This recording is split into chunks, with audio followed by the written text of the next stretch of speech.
My father put the eviction notice on my own kitchen table at 7:12 p.m. and said, "You have 2 days to get out of this house."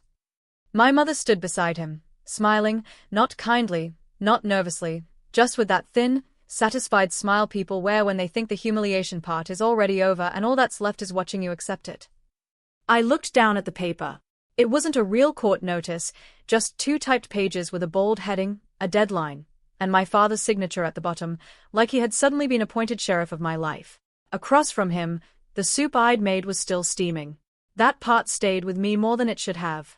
The pot on low, the folded dish towel by the sink, my mother wearing my grandmother's old cardigan like she had a right to it. My father standing in the house I inherited telling me to leave it. I'm Clara Whitmore. I'm 34 years old and the house belonged to my grandfather before it belonged to me. That matters because my parents have spent the last 10 months calling it the family house. And those are not the same thing. My grandfather left it to me after my grandmother died. Not because I was the favorite, because I was the one who showed up. I handled appointments, repairs, medications, roof leaks, tax notices, and the 1,000 little humiliations of aging that people always call helping out when they aren't the ones doing it. When he passed, the lawyer read the will. The title transferred cleanly, and my parents acted gracious for exactly 6 days. Then the language changed. Dad started saying things like, "We should decide what happens with the house." Mom started calling the front room our den. They moved in temporarily after a plumbing issue at their condo and somehow never moved back out. Temporary became control fast. My mother changed the curtains without asking. My father started using the study like his office. Then he began talking about redistributing space and what makes the most sense for the family. I knew what that meant in my family. For the family always meant you will be the one losing something. The real pressure started 2 weeks earlier when my father announced over breakfast that the house was too large for one woman and should be put under proper family management. That was his phrase, proper family management. I said no. He said that's not a long-term answer. My mother said you get emotional around property. Then came the comments about whether I really needed the whole place, whether I planned to marry again, whether it made sense for me to sit on an asset while the family had needs. Needs. My parents are very talented at turning greed into vocabulary. Yesterday, my father went farther. He said very calmly that if I refused to cooperate, he would make things unpleasant and I would eventually leave anyway. So that morning, before he ever laid that fake notice on my table, I went to our family attorney. Not his friend, not some random office, the actual attorney who handled my grandfather's estate. Mr. Ellison listened to everything, asked 3 careful questions, and then said the sentence that changed the whole temperature of my day. "Do they know what is in the wall safe?" I said, "No." He nodded once and told me exactly what to do. By the time my father slid that paper across my kitchen table, the originals were already out of the safe. The certified copies were already with Mr. Ellison. And inside that safe, where my parents thought the real power still lived, there was now only one cream envelope with my father's name on it. That was why I didn't argue. I just looked at the notice, looked at my mother, and said, "Okay." My father actually seemed disappointed. He had wanted tears or outrage or one of those desperate speeches guilty parents love because it lets them feel reasonable while they ignore you. Instead, I went upstairs, packed one suitcase, took my laptop, and walked past them without another word. My mother called after me, "You should have listened sooner." I kept walking, not because I was broken, because I was early. I drove 2 streets over, parked beneath a dead street lamp, and opened the security app on my phone. I'd installed the camera in the study months earlier after some cash disappeared from my desk drawer, and my mother somehow became offended that I noticed. At 9:18 p.m., the motion alert lit up my screen. There they were, my father in the study, my mother beside him, both of them standing in front of the built-in safe behind Granddad's old landscape painting. My father looked almost cheerful as he spun the dial. My mother folded her arms and smiled like a woman about to watch a door open into her next chapter. The safe clicked. He opened it. Then the room went dead quiet. No smile, no movement, no talking. My father just stared inside. My mother leaned closer and the look on her face changed so fast it was almost violent because there was no deed, no cash packet, no original property file, just the cream envelope. And when my father pulled it out and read the first page, he sat down in Granddad's chair like his knees had stopped trusting him. 30 minutes later, my phone started flooding with calls. Dad, Mom, Dad again. Then both of them back to back.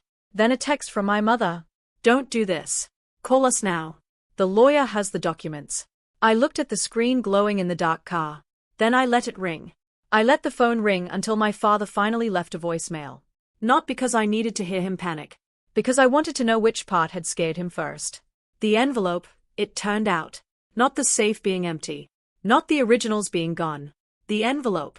His message came in tight and breathless, like he was trying to sound controlled while standing in the middle of a room that had just changed shape around him. Clara, call me back right now. Ellison has no right to move documents without discussing it. You need to stop whatever this is before it gets complicated. Complicated? That was my father's favorite word for consequences that arrived on paper. I played the security clip again. He had opened the safe, expecting power. Instead, he found one cream envelope with his name written across the front in Mr. Ellison's hand. Inside were 3 things: a letter, a copy of the recorded deed, and a copy of the occupancy agreement my father signed 10 months earlier when he and my mother moved in for 2 weeks. That agreement mattered more than they ever understood. When the condo plumbing story first appeared, and yes, by this point I knew it was mostly a story, my homeowner's insurer required written disclosure of any non-owner adult occupants staying beyond 14 days. Mr. Ellison drafted a simple license agreement, so the coverage stayed clean. No rent, no tenny, no ownership claim revocable at will by me as title holder. No transfer, sublease or management authority. My father signed it in my kitchen without reading more than the first line. He said, "You always make everything formal." I said, "Insurance likes formal." What I didn't realize then was how useful his signature would become. Once he started pretending my house was a family asset under his supervision, Mr. Ellison's letter was 1 page, dry, exact, merciless. Daniel and Margaret, if you are reading this from the wall safe, then you have already confirmed access to a compartment containing property documents you have no authority to control. The original deed, insurance file, occupancy agreement, and estate packet were removed this afternoon at Clara's instruction and are preserved in my office. Your typed demand that Clara vacate the residence within 2 days has also been preserved. By the time you read this, copies of the recorded deed and your signed occupancy agreement have been forwarded to Ridgeway Home Lending in response to a loan inquiry submitted using this property address. That was the line that made my father sit down. Ridgeway Home Lending. 2 days earlier, I found a pre-qualification sheet in his study printer tray with my address on it. Not the condo, not his business, my house. I almost convinced myself it was a mistake. Then I saw the phrase owner-occupied equity review and stopped lying to myself. He hadn't just wanted me out. He wanted my house empty enough to borrow against. Mr. Ellison's letter continued. Any representation that you hold ownership, management authority, or unrestricted occupancy rights in the residence is false. Any attempt to remove Clara, access the safe for title purposes, or present yourself to a lender as decision-makers over the property will be treated accordingly. If you wish to avoid further escalation, vacate the residence, cease all contact except through counsel, and do not touch the study file cabinets or built-in fixtures. There was one last sentence at the bottom. The next record created in this matter will not be yours. That was very Ellison. He didn't threaten often. He just arranged the order in which reality would happen. My mother's texts got worse after that. Call us now. This is insane. The bank has the documents. Dad was only trying to stabilize things. Don't turn this into something public. Public. There it was. Not wrong, not unfair, not cruel. Public. Because people like my mother can survive almost anything except a clean file in somebody else's office. I slept at a roadside hotel that night with my suitcase against the door and my phone on silent except for Mr. Ellison. He called at 7:06 the next morning. Did they contact you? 23 times. Good, he said. I almost laughed. Good. It means they read the letter before they touched anything else.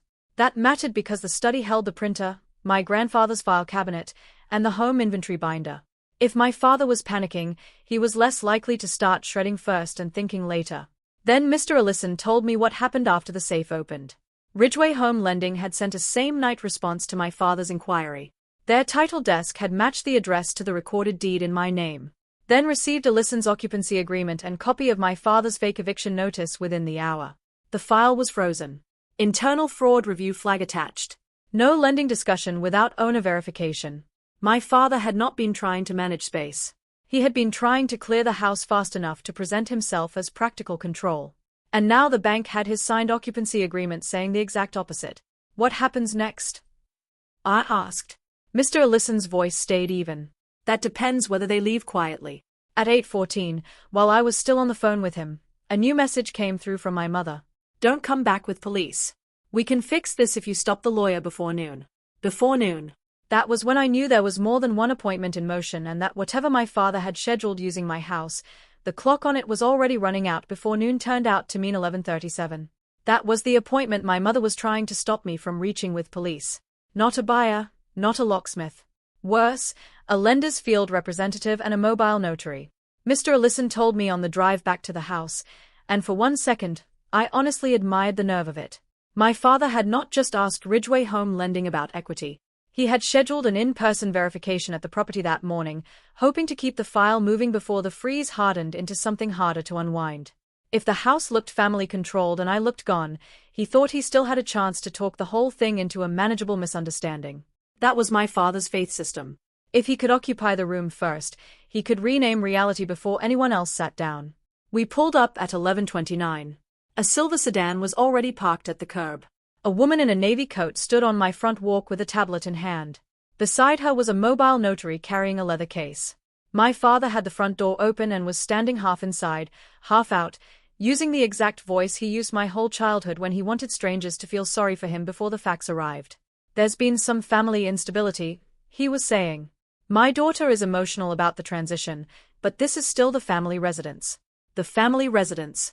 Not my house, not the property in my name, not the home he'd tried to push me out of over soup the night before. My mother stood behind him in the foyer, holding a file folder to her chest, like a supporting witness in a play she had rehearsed badly. Then I stepped out of Mr. Allison's car. My father saw me first. The sentence died in his mouth. Good, because I was tired of his sentences arriving before the truth. The woman in the navy coat looked from him to me to Mr. Allison and immediately knew something had gone wrong in a way. Paperwork usually has to explain later. Mr. Allison did not waste a breath. Clara Whitmore, he said, nodding toward me. Record owner of this property. Daniel and Margaret Whitmore are temporary lenses with no authority to borrow against, represent, or manage the residence. I assume Ridgeway sent you. The young woman straightened Leah Sorin. Field verification. She glanced at the open door, then back at her tablet. The file notes did say there was an ownership dispute. There is no ownership dispute, Mr. Allison replied. Only a false narrative with poor timing. That was when my father tried anger. He stepped down off the porch and pointed at me as if volume might still move the file. She abandoned the property last night. I almost laughed, not because it was funny, because he had served me fake eviction papers, watched me leave with one suitcase, then tried to reframe his own intimidation as abandonment before lunch the next day. I left because you told me to get out in 48 hours, I said. And because you thought the safe still held the originals. Leah looked up sharply at that. My mother cut in.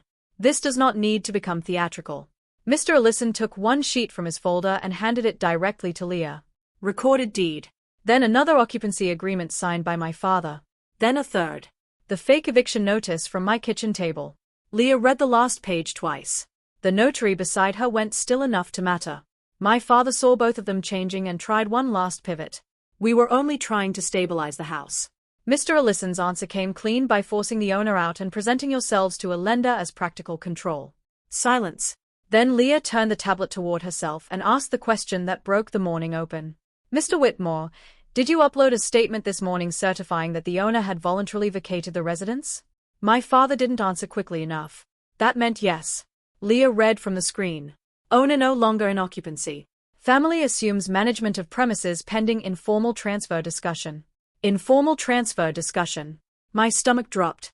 He had actually written it down, not because he thought it was true, because he thought if it got there first, it would be useful. Mr. Allison held out his hand. Please add this to your record.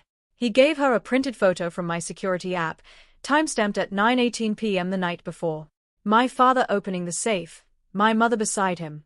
Both of them still very much living in the reality where I owned the house and they needed whatever was inside it to change that. Leah looked at the image, then at the occupancy agreement, then at the fake notice.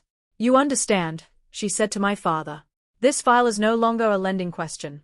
My father went pale, not dramatically, just the slow, draining look of a man who had finally heard a door lock from the wrong side. The notary closed her case without opening it. Good woman. My mother's voice came out thin. We can fix this. Leah shook her head. Not here. Then she tapped something on the tablet and said, I'm documenting owner presence, conflicting occupancy representations, and attempted misstatement of control. Attempted misstatement of control. My father took one step back. That phrase hit him harder than fraud review because now the record didn't merely doubt him. It described him. And right there on my front walk with the lender rep watching and the notary packing up, my mother turned on him and whispered too loudly, "You said the safe would have the papers." My mother's whisper hit my father harder than anything Mr. Ellison had said. You said the safe would have the papers, not would have copies, not would have something useful, the papers. So there it was, finally out in daylight on my own front walk. This had never been a bluff, a bad family talk, or a father trying to stabilize a house after an emotional disagreement. He had counted on the safe. He had counted on originals. He had counted on me panicking before he had to explain any of it to a lender. My father turned on her instantly. Be quiet. Leah from Ridgeway did not move. She just tapped her tablet once and said, "No, actually this part matters." Good woman, because that sentence did what families like mine hate most. It took a private betrayal and told it very politely that it was now evidence. My mother realized it too late. We were trying to protect the asset. Mr. Ellison answered her before I could from the owner. The notary closed her case completely after that and stepped back toward the curb. She was done. No signatures, no identity check, no convenient little stamp to help my father pretend this morning had been administrative instead of predatory. Leah looked at my father again. Mr. Whitmore, I need a direct answer. Did you represent to Ridgeway that Clara Whitmore had voluntarily vacated this residence? He said nothing. That was enough. She entered something on the tablet, then turned it so Mr. Ellison could see. He gave the smallest nod. What is that? My mother asked. Leah didn't soften it for her. Full suspension of the lending inquiry, internal escalation, preservation of all submitted materials. My father went still, not because he felt remorse, because he heard the word preservation and understood the file was no longer moving toward approval. It was moving toward examination. He tried once more.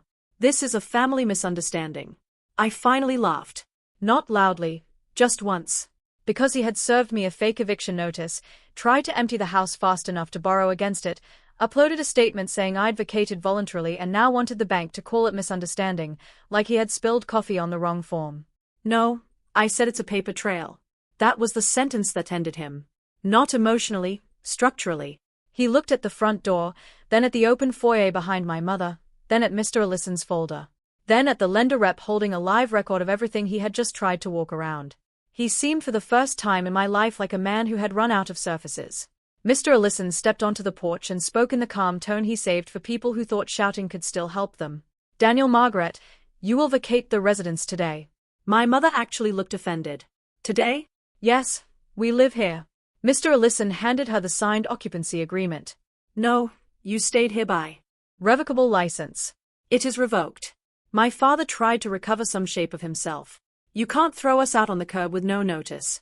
Mr. Ellison gave him a look almost gentle in its contempt. You gave Clara 48 hours last night using a fabricated notice in a house you do not own. Spare me the sudden concern for procedure. That one landed. My mother started crying then. Real crying this time, not because she was sorry, because the room had finally stopped letting her edit the terms. Leah asked if she was needed any further. Mr. Ellison said no. She gave me her card and said, if anyone contacts Ridgeway again using this address, have counsel send it directly. Then she and the notary left. The second their car pulled away, my father's voice changed. Lower, meaner, the version he used when he wanted to sound like punishment with a pulse. You're blowing up this family over a house. I looked at him standing on my porch in my grandfather's cardigan-lit doorway with my mother crying beside him and the fake eviction still in Mr. Ellison's file. No, I said, you tried to blow up my life with my house. By 4 that afternoon, they were out. Not gracefully. My mother packed loudly. Cabinet doors, closet rods, angry little noises meant to create the illusion that she was the injured one. My father kept making calls from the driveway, pacing in circles, talking about miscommunication, timing, and a hostile daughter with a lawyer. Each phrase got smaller every time he said it, like the words themselves were starting to notice the documents. I stayed inside with Mr. Ellison while a locksmith changed every exterior lock and reprogrammed the alarm. The wall safe remained open until he finished photographing it. Then he closed it, spun the dial, and handed me the new combination. That, he said, stays with you. At 6:23, my mother sent one last text from the road. We never meant for it to look like this. I read it once and thought about the fake notice, the lender inquiry, the forged voluntary vacate statement, the safe, the front walk. Then I deleted it because that was the final insult. Wasn't it? Not what they did. How it looked. Ridgway never reopened the file. From what Mr. Ellison later heard, the inquiry stayed preserved exactly where it should have stayed, and my father stopped using the phrase family residence entirely once he understood other people had read the deed. My parents did not come back, not because they found shame, because the locks changed, the bank had notes, and the first version of the story no longer belonged to them. I kept the house. I kept the study, the safe, the soup pot, the dish towel, and the strange quiet that comes after somebody finally fails to remove you from your own life. And the biggest thing my grandfather left me turned out not to be the property at all.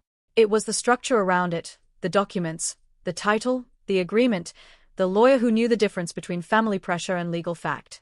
My parents thought the real power was whatever sat in the safe. They were wrong. The real power was that by the time they opened it, the truth was already somewhere they couldn't spin. If you made it this far, tell me in the comments what you would have done in my place. Would you have answered the calls after they opened the safe? Or let every one of them ring, too? And which moment hit harder for you? The fake eviction notice at the dinner table, the empty safe, or my mother whispering, "You said the safe would have the papers." If this story stayed with you, leave a like, subscribe, and stay with me for the next.